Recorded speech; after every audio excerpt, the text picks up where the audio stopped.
Alright guys, welcome back to the channel. It's your boy Ash.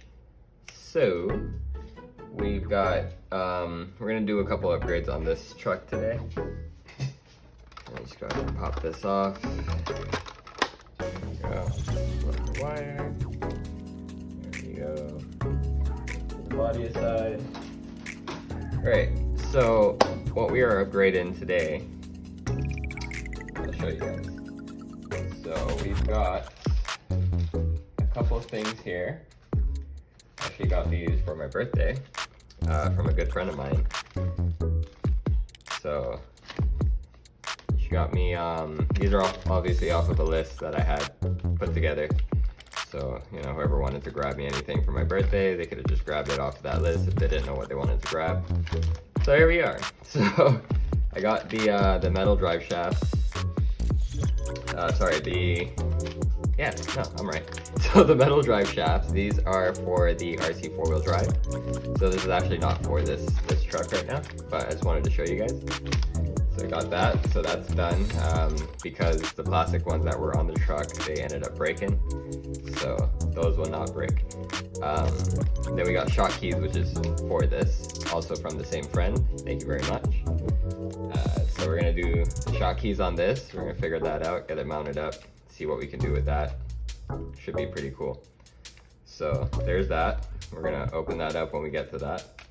Put that down. And dun, dun, dun, we've got the Hobbywing 1080 G2 brushed electronic speed controller. So we're gonna end up obviously taking this out, cutting a couple of these of course, and then running everything in. So this one has the motor brake-in or drag brake, or however you want to say it. It's you can control it through your receiver from a knob, and then it also has real drive, so you can basically, what's the word? It's like it's a little strange. Once I do get it set up, I'll show you guys. But basically, what it is, you hit a switch, and then when you pull forward, you go backwards, and then you hit the switch again. When you pull forward, you go forward. So it's basically like real life, because obviously you wouldn't pull up on the pedal or push out on the pedal, or you know what I mean. You wouldn't be doing the reverse action like on the trigger to actually do it in reverse in a real vehicle. So that's why they consider it the real drive. You actually have to switch it into reverse to activate reverse like a real car. So we're gonna try that out as well, see how that goes. So another good friend of mine got this for me as well for my birthday. So big shout out, thank you very much. You know who you are. So this is not brand new. It has, I think it got used once, I believe, if any. The person that they got it from, they did install it into their vehicle, but it just didn't fit up the way they wanted it to. It was too big for their setup, and it's actually smaller than what I have in mine, so this should be perfect. But that's it right there. This is what you get here. Obviously it comes with all of these connected as well, but he did install it in his vehicle. So he did, he put on these connectors, all this stuff as well. Of course, I am going to install my own connectors because I don't use 4mm bullet connectors.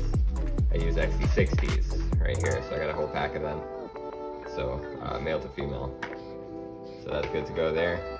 So we are gonna go ahead and get that all soldered up, get the length right, figure out exactly how I want it, because this is going to be the permanent one.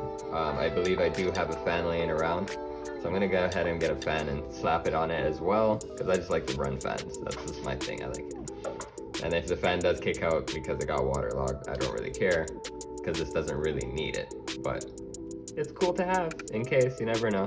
Keeps it running nice and cool.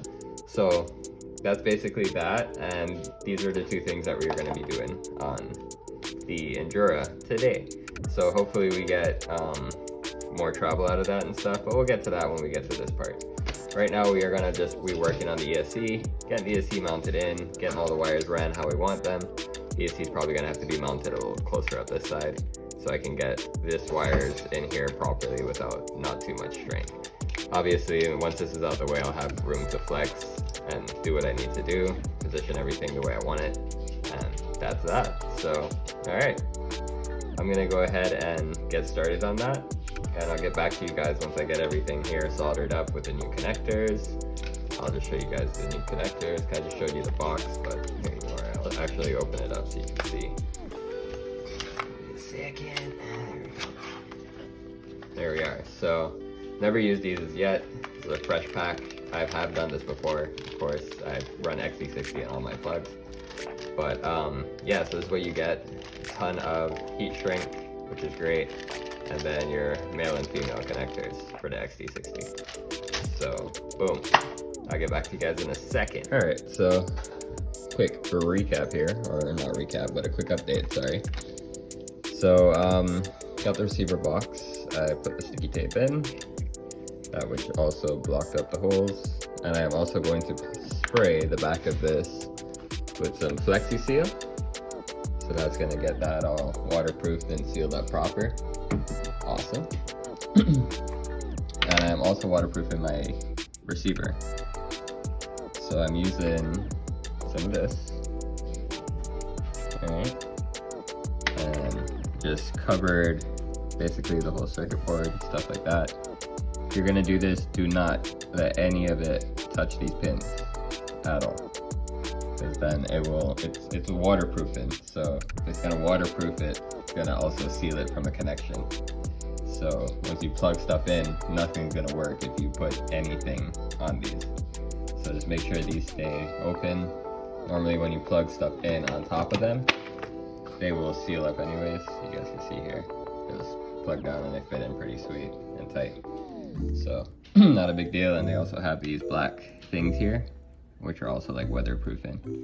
So you gotta worry about this when it comes to the R7FG from Radiolink. So that specific one, it has weatherproofing on the pins and also seals to make sure nothing gets in there. But I'm just doing an extra step to make sure it's well sealed up. I went ahead and got this put on here. So I ended up just cutting the one off of that and putting it on this. I'm not sure if I have the right solder for these new ones because it really wouldn't, it wasn't working for me at all. So all these are soldered. So wire to wire, the solder worked fine, but wire to copper, it just did not want to cooperate. So I'll probably just look into a different solder in the future, but that's fine, whatever. It is wired up properly.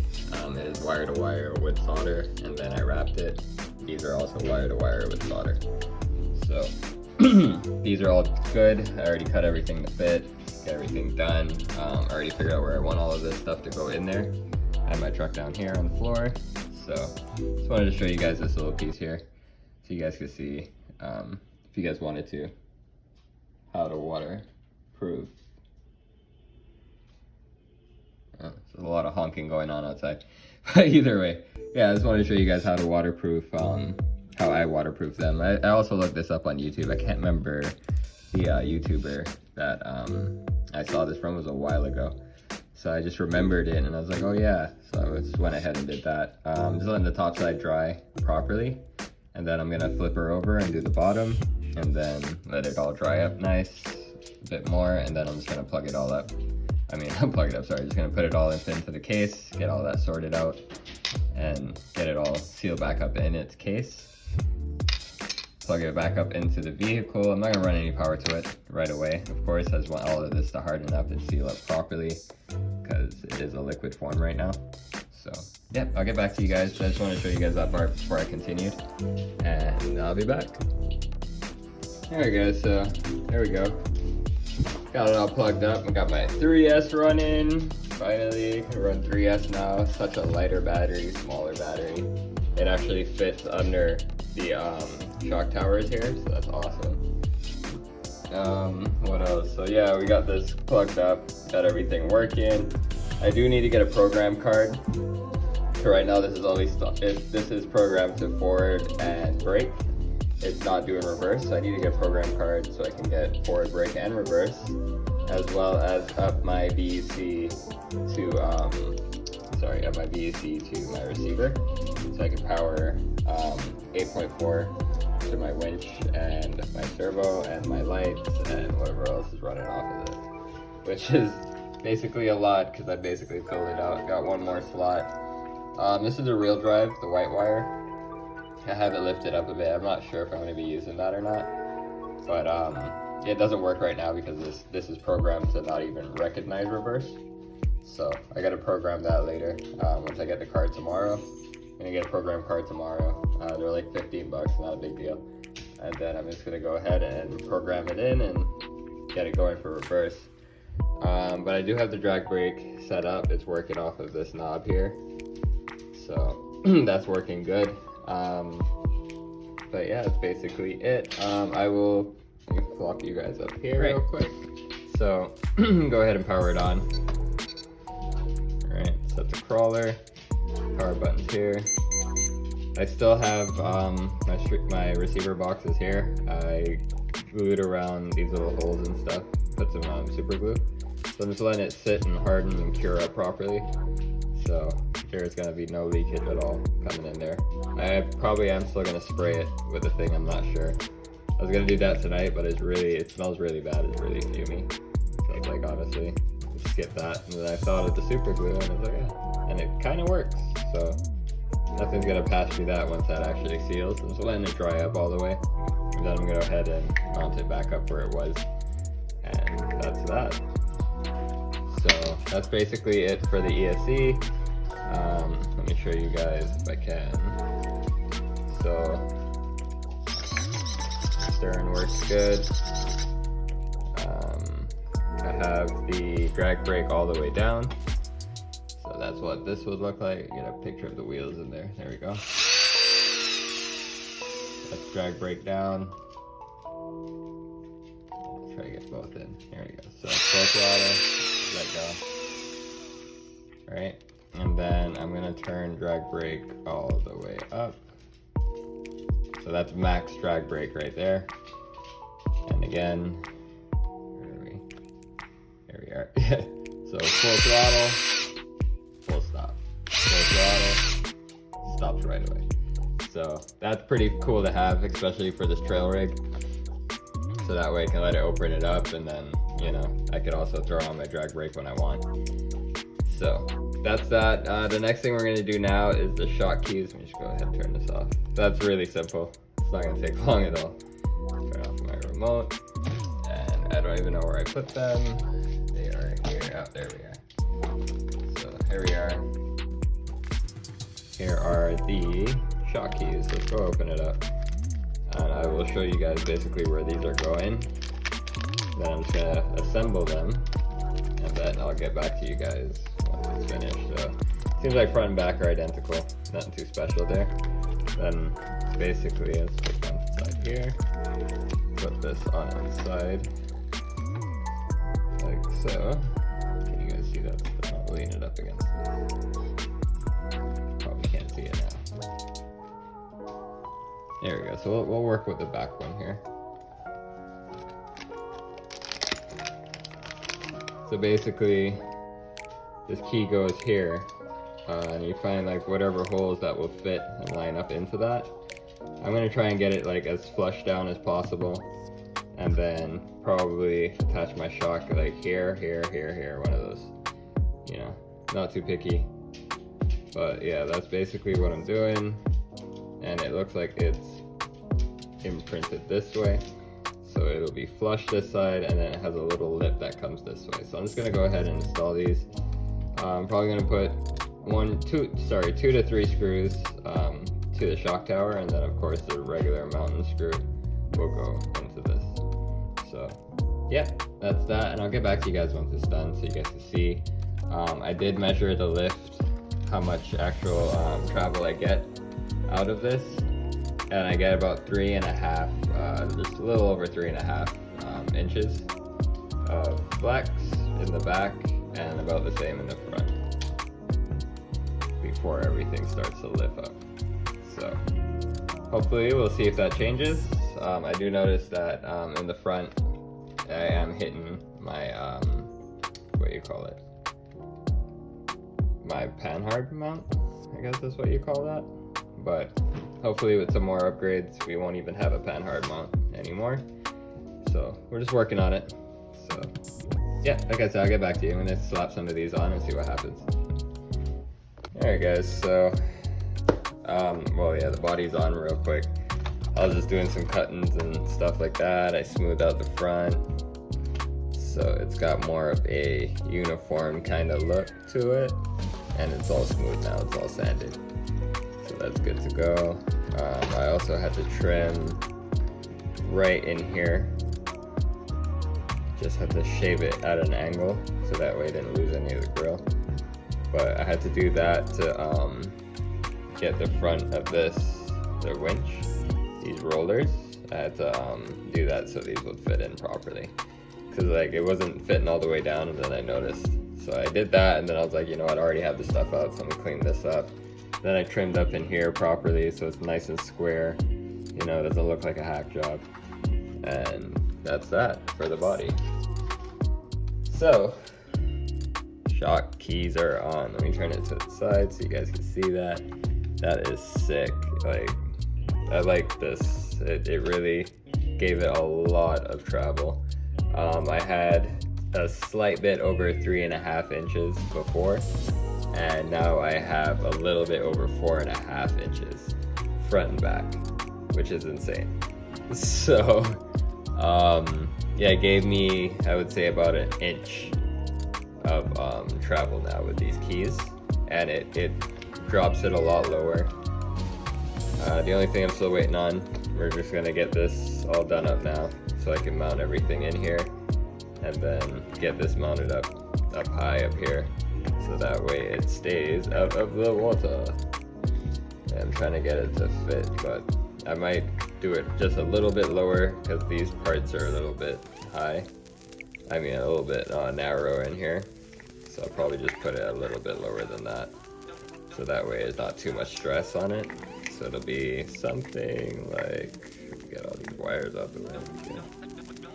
Right, so it'll be something like that kind of situation. Sorry, wrong way. So like that, and it'll sit right there. This, boom, boom, boom. Turn that around, get all these wires to work with me here, and she'll just sit in there like that, you know. So that I'll address that eventually. No biggie. Like I said, tomorrow I have to go get the program card for this so I can get my reverse back, because they do come right out the box, forward and brake only. You just have to change the program inside here, and then you'll get everything. We got everything wired up. Basically all these wires are going to be tucked down in here as well with this, so I'm going to figure all that out in a minute. I don't know if I'm going to do all that tonight. It is pretty late now, but I am very, very happy with the shock travel of this. Like, even in the back, like, you get like a full twist. Like, it's crazy. So like that's a good distance right there, and you can see like it's twisting it up, and we get some good travel. Rotate it and drop this side. There we go. Yeah, that's pretty cool. So there's that. That's basically done there. Throw the body back on. Like I said, I still gotta do a couple things here with the receiver and the wires and get all that tucked away. But we should have no water issues. And as well, this is waterproof, this is waterproof, this is waterproof. Like, I'm pretty sure everything on this is waterproof. Any of these openings for the winch and all that stuff is all sealed up now. So I don't think I'll have any issues with this. I could probably submerge this completely in water and have no issues. This is going to be up top. Like I said, I have to about here now. Now that everything's sealed up properly in this box, I can basically get it. Let me see, let me put my body on. It's about here. So, let's see where that is, right. So I can basically get all my wheels up to my fenders fully submerged in water and have no issues. And that's just playing it safe. I already waterproofed it, so I shouldn't have any issues even if I drive this completely submerged in water. But yeah, it's for our next time. But yeah, I'm happy with how these shock keys came out. Like, I'm very, very happy with it. I got my thick oil in here, so it's moving very, you know, nice and slow and controlled. And, you know, you're coming down hills, it's not gonna wanna like just tilt it over and flip it. So yeah, can't wait to try it out. We're gonna carry this to Death Valley on Sunday. Just as it is, this setup here, we do have a lot more upgrades coming for this, but I don't think I'm gonna be running them for Death Valley. I'm just gonna be running it as it is, as you guys see it here.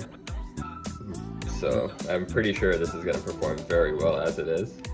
The only thing that they're gonna be changing, we are getting back the axial, well actually Injora XEX 10.2 axles, but we're getting the upgraded version. You will see them when I get them. I'm not gonna give out too much information on those. They're really cool. So we'll see those, and then that should also be a middle mounted servo, sorry, an axle mounted servo.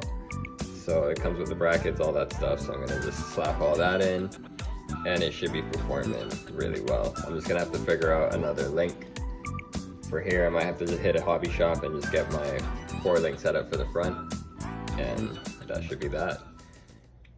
But yeah, this is exactly how we're gonna run it, Death Valley. So thank you guys for watching. Please like and subscribe. We're gonna have some more updates coming soon for this, but the next time you guys are gonna see this, it's gonna be running at Death Valley in Oakville. So please like and subscribe, stay tuned, hit that bell so you guys will see when that video is posted. Have a good one. Thank you for watching.